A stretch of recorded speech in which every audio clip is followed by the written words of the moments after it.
ഇന്ത്യയെ തകർക്കാൻ ലോകത്തെ ഏത് പ്ലാറ്റ്ഫോമുകളും തങ്ങൾ ഉപയോഗപ്പെടുത്തുമെന്ന് പാകിസ്ഥാൻ പരസ്യമായി തന്നെ പറഞ്ഞു. പാകിസ്ഥാന്റെ ഉപപ്രധാനമന്ത്രി ഇഷാദ് ധാറാണ് അങ്ങനെ പറഞ്ഞത്. ഇതിന്റെ ഭാഗമായി കുറച്ചു നാളുകൾക്ക് മുൻപ് ചൈന, പാകിസ്ഥാൻ, ബംഗ്ലാദേശ് എന്നിവരെ കൂട്ടിക്കെട്ടിക്കൊണ്ട് ഒരു സഖ്യം രൂപീകരിച്ചിരുന്നു.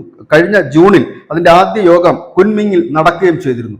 ഈ യോഗത്തിന്റെ പ്രധാന ലക്ഷ്യങ്ങളായി പറയുന്നത് വ്യാപാര ബന്ധം ശക്തിപ്പെടുത്തുക, പരസ്പരം സഹകരിക്കുക, അതുപോലെ തന്നെ ഈ പ്രദേശത്തുള്ള ആ ഒരു വിഷയങ്ങളിലും മറ്റുമൊക്കെ സംയുക്തമായി ഇടപെടുക എന്നുള്ളതൊക്കെയാണ് ലക്ഷ്യമെങ്കിലും സാർക്കിന് ബദലായിക്കൊണ്ടാണ് പാകിസ്ഥാൻ ഇത്തരം ഒരു നീക്കം നടക്കുന്നത്. പാകിസ്ഥാന്റെ ഈ ഉപപ്രധാനമന്ത്രി തന്നെ പറയുന്നത് ഒരു പുതിയ ദക്ഷിണേഷ്യ രൂപീകരിക്കുവാൻ അല്ലെങ്കിൽ ഉണ്ടാക്കുവാൻ പാകിസ്ഥാൻ മുന്നിട്ടിറങ്ങുന്നു എന്നാണ്. പക്ഷേ ഇപ്പോഴത് പൊളിഞ്ഞടുങ്ങുന്നു എന്നുള്ളൊരു വാർത്ത തന്നെയാണ് അന്താരാഷ്ട്ര തലത്തിൽ നിന്ന് തന്നെ വരുന്നത്. കാരണം ഈ സാർക്ക് ഇപ്പോൾ നിശ്ചലാവസ്ഥയിലാണ്. ഒരു മൃതപ്രായമായി നിൽക്കുന്ന ഒരു സംഘടനയാണ് സാർക്ക്.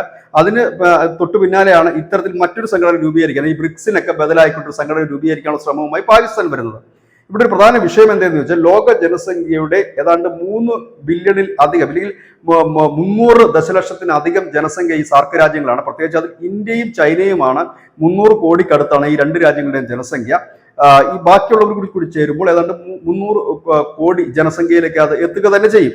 അപ്പം ഈ വ്യാപാര ബന്ധം വളർത്തണമെങ്കിൽ ഇന്ത്യ ഇല്ലാതെ മുൻപോട്ട് പോകാൻ കഴിയില്ല. അത് മാത്രവുമല്ല, ഈ ചൈന ഒഴിച്ച് ബാക്കി ഈ ഉള്ള രണ്ട് രാജ്യങ്ങൾ ബംഗ്ലാദേശിലും പാകിസ്ഥാനിലുമൊക്കെ അതിനേക്കാൾ വലിയ പ്രതിരോധ സംവിധാനങ്ങളും പ്രതിരോധ ബഡ്ജറ്റും ഉള്ള ഒരു രാജ്യമാണ് ഇന്ത്യ.